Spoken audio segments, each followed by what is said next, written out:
जरा सोचो, तुम बाथरूम में मुंह धोने जाओ पर शीशे में तुम्हारी रिफ्लेक्शन दिखाई ही न दे, यानी तुम्हारा शरीर पूरी तरह गायब हो जाए। कुछ ऐसा ही होता है माइकल के साथ। माइकल इटली में रहने वाला एक आम सा लड़का है। एक दिन वो क्लास में स्टेला नाम की एक लड़की के ठीक पीछे बैठा था जब उनके इलाके की पुलिस इंस्पेक्टर जियोवाना, जो कि माइकल की माँ भी है, वहाँ आ गई। दरअसल वो वहाँ पर इसलिए आई थी क्योंकि माइकल की क्लास का एक लड़का घर से भाग गया था। उसके जाने के बाद अचानक माइकल की नाक से खून टपकने लगा तो वो जल्दी से बाथरूम की ओर भागा, जहाँ कुछ शरारती बच्चे उसे परेशान करने लगे। शाम को होने वाली एक पार्टी के लिए माइकल अपने बचाए हुए पैसों से एक कॉस्ट्यूम खरीदने गया, लेकिन उसके पास पैसे इतने कम थे कि उतने में तो एक चाइनीज सुपर हीरो की ड्रेस ही मिली। उसे वो कुछ खास पसंद नहीं आई, लेकिन फिर भी उसने वो खरीद ली। घर पर आकर उसकी माँ ने उसे भरोसा दिलाया कि वो सच में अच्छा दिख रहा है और उसे पार्टी में जरूर जाना चाहिए। वहाँ माइकल खूब मजे ले रहा था और आज तो उसकी स्टेला से भी बात हो रही थी, जिसे वो मन ही मन पसंद करता था। लेकिन फिर उन बदमाश लड़कों ने उसे फिर से परेशान करना शुरू कर दिया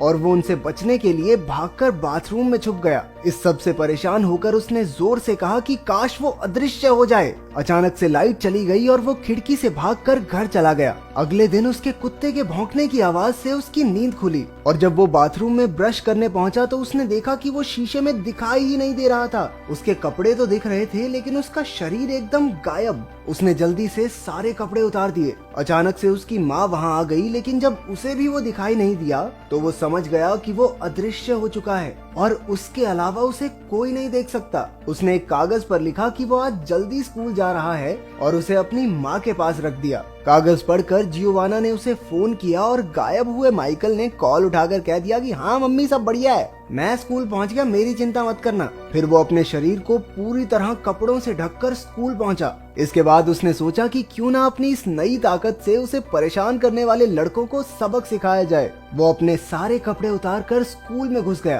क्लास के दौरान उसने उस लड़के की पेंट बॉल गन से उन्हें पढ़ा रही टीचर पर पेंट बॉल की बौछार कर दी, जिसके बाद उस लड़के को सस्पेंड कर दिया गया। फिर वो लड़कियों के चेंजिंग रूम में जाकर उन्हें कपड़े बदलते हुए देखने लगा। शक्तियों का सही गलत इस्तेमाल हो रहा है। अचानक एक लड़की ने गलती से अपना टॉवल उस पर फेंक दिया और तौलिए ने उसके शरीर का आकार ले लिया। ऊपर से उसकी शक्तियों को भी अभी गायब होना था। अब वो फिर से सबको दिखाई देने लगा। नंगे पुंगे लड़के को चेंजिंग रूम में देखकर लड़कियां चिल्लाकर इधर उधर भागने लगी। अगले दिन क्लास के दौरान हमें पता चला कि उनकी क्लास का एक और लड़का घर से भाग गया था। अचानक से माइकल के हाथ धीरे धीरे गायब होने लगे। क्लास की घंटी बजते ही वो जल्दी से वहाँ से भाग निकला। वो अपने पूरे शरीर पर कपड़े लपेटकर घर पहुँचा तो उसकी छोटी बहन कैंडला उसके कमरे में बैठी थी। माइकल ने दीवार की तरफ मुंह करके उसे वहाँ से जाने को कहा, लेकिन कैंडला भी बाहर जाने का नाटक करके उसके कमरे में ही रुक गई। ये सोचकर कि उसकी बहन चली गई, माइकल ने अपने चेहरे से मफलर हटाया और पीछे मुड़ा। उसे देखकर कैंडला डर के मारे चिल्लाने लगी। माइकल ने उसे शांत किया और समझाया कि पता नहीं कैसे, लेकिन उसकी चाइनीज सुपर हीरो कॉस्ट्यूम ने उसे गायब होने की ताकत दे दी है। जब जियोवाना घर लौटी तब तक माइकल अदृश्य हालत में ही था। उसने अपनी माँ को फोन पर किसी से बात करते सुना कि माइकल असल में अडॉप्टेड है और कई साल पहले उसे कोई जियोवाना के घर के बाहर छोड़कर चला गया था। माइकल इस बारे में कुछ नहीं जानता था और वो दुखी होकर बाहर चला गया। जब वो अकेला बैठा झूला झूल रहा था तो स्टेला वहाँ आई। उसे लगा कि वहाँ शायद कोई भूत है, लेकिन वो बिना डरे साथ वाले झूले पर जाकर बैठ गई। क्या साइको लड़की है ये, भूत के पास कौन जाता है। स्टेला ने उसे अपना दोस्त बनने के लिए कहा। इस बात पर माइकल ने भी जमीन पर एक स्माइली फेस बना दिया। वो थोड़ी देर साथ खेले, जिसके बाद स्टेला वहाँ से चली गई। माइकल की नजर थोड़ा दूर खड़े एक आदमी पर पड़ी जो आंख गड़ाए उसकी ओर देख रहा था, लेकिन फिर पता चला कि वो तो असल में अंधा है। रात के समय माइकल स्टेला के घर पहुंचा। वो भी एक अदृश्य दोस्त बनाकर बहुत खुश थी। कुछ देर बाद उन्होंने एक दूसरे को किस किया, लेकिन अचानक माइकल की शक्तियां फिर से जाने लगी। इससे पहले कि स्टेला उसका चेहरा देख पाती वो वहाँ से भाग निकला। कुछ समय बाद स्टेला जिम्नास्टिक्स हॉल में अकेली प्रैक्टिस कर रही थी जब अचानक किसी ने उस पर एक डार्ट से हमला किया। जल्द ही वो बेहोश होकर गिर पड़ी। अपने घर पर बैठा माइकल ठान लेता है कि अब वो स्टेला को अपनी शक्तियों के बारे में बता देगा। वो अपने कुत्ते को घुमाता हुआ जिम्नास्टिक्स हॉल के पास पहुंचा, जहां उसने मुखौटा पहने एक आदमी को देखा जिसने स्टेला को अपने कंधे पर उठाया हुआ था। माइकल ने उसे रोकने की बहुत कोशिश की। उसके कुत्ते ने तो उस आदमी के हाथ पर काट भी लिया, लेकिन वो आदमी किसी तरह स्टेला को अगवा करके वहाँ से भाग निकला। कुछ देर बाद पुलिस वहां आ गई और उन्हें समझ आया कि बच्चे घर से भागे नहीं बल्कि उन्हें तो किडनैप किया गया है। स्टेला की आंखें खुली तो वो एक सुनसान कमरे में थी और उसके सर से बहुत सारी तारें जोड़ी गई थी। हम देखते हैं कि वहाँ पर माइकल का एक टीचर भी मौजूद था। उन्होंने स्टेला पर कुछ टेस्ट किए और बाद में बाकी 2 बच्चों के साथ एक कमरे में बंद कर दिया। अगले दिन माइकल समुद्र किनारे अकेला बैठा था जब वो अंधा आदमी उससे मिलने आया। वो उसके पूछने से पहले ही उसके सभी सवालों का जवाब दे रहा था, मानो वो आदमी माइकल का दिमाग पढ़ सकता हो। उसने बताया कि उसका नाम आंड्रेज है और वो माइकल का असली पिता है। माइकल ने उसकी बात नहीं मानी और चिल्लाकर कहा कि तुम झूठ बोल रहे हो। लेकिन फिर आंड्रेज ने उसे पूरी कहानी सुनाई। उसने बताया कि वो रूस के एक गांव में रहने वाला एक आम लड़का था, लेकिन एक दिन न्यूक्लियर रेडिएशन के लीक होने की वजह से उनके गांव के ज्यादातर लोग मारे गए, लेकिन जो बच गए उनके अंदर करिश्माई शक्तियां आ गई थी।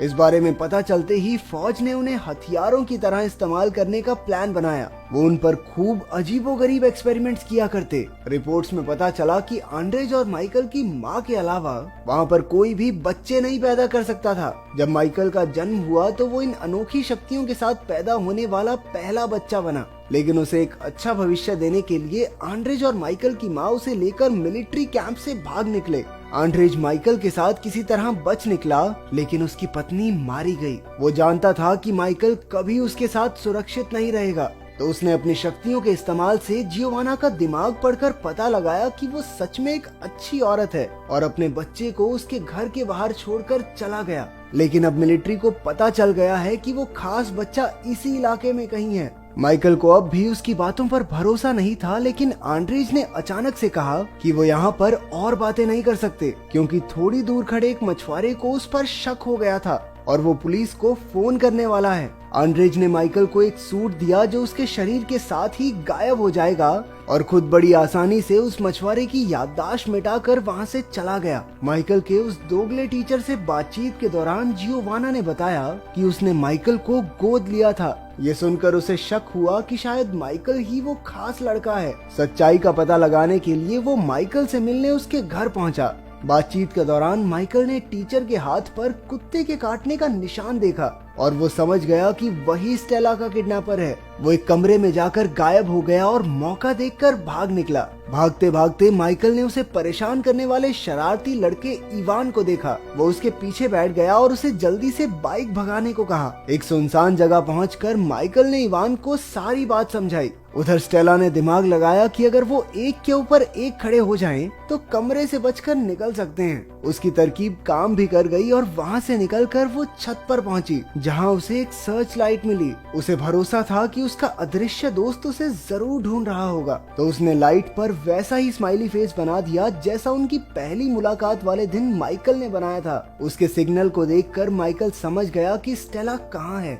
इवान के साथ वो अपने दोस्तों को बचाने पहुंचा, लेकिन तभी एक गार्ड ने स्टेला को पकड़ लिया। इवान ने अपनी पेंट बॉल गन से इलेक्ट्रिक सर्किट पर निशाना लगाकर उसमें गड़बड़ी कर दी। जब माइकल गायब होकर बिल्डिंग में घुसा तो उसने अपने टीचर और कुछ गुंडों को जियोवाना और आंड्रेज पर नजर रखते हुए देखा, जो एक साथ मिलकर माइकल को ढूंढ रहे थे। इसके बाद उसने एक गार्ड के सर पर फायर एक्सटिंग्विशर दे मारा और दूसरे पर बंदूक तान दी। उसने सभी किडनैप हुए बच्चों को बाहर निकालकर गार्ड्स को अंदर ही बंद कर दिया। इसके बाद माइकल उनके सामने आया, जिसे देखकर सभी दंग रह गए। वो सब जल्दी से वहाँ से निकलना चाहते थे, लेकिन स्टेला कहने लगी कि उन्हें एक बूढ़े आदमी की मदद करनी चाहिए जो पास ही एक कमरे में बंद है। माइकल उसकी बात मानकर उसके साथ चल दिया, लेकिन वो तो उसे सीधा उन्हीं लोगों के पास ले गई जिनसे बचकर वो भाग रहा था। अचानक वो बेहोश होकर गिर पड़ी और उसके पीछे बैठा एक बूढ़ा आदमी बोलने लगा। दरअसल वो किसी भी इंसान के दिमाग पर कब्जा कर सकता था। उसी ने स्टेला और माइकल के टीचर से ये सब करवाया था। मिलिट्री वालों ने माइकल और स्टेला को एक सबमरीन में डाल दिया और समुद्र के रास्ते अपनी मंजिल की ओर निकल पड़े।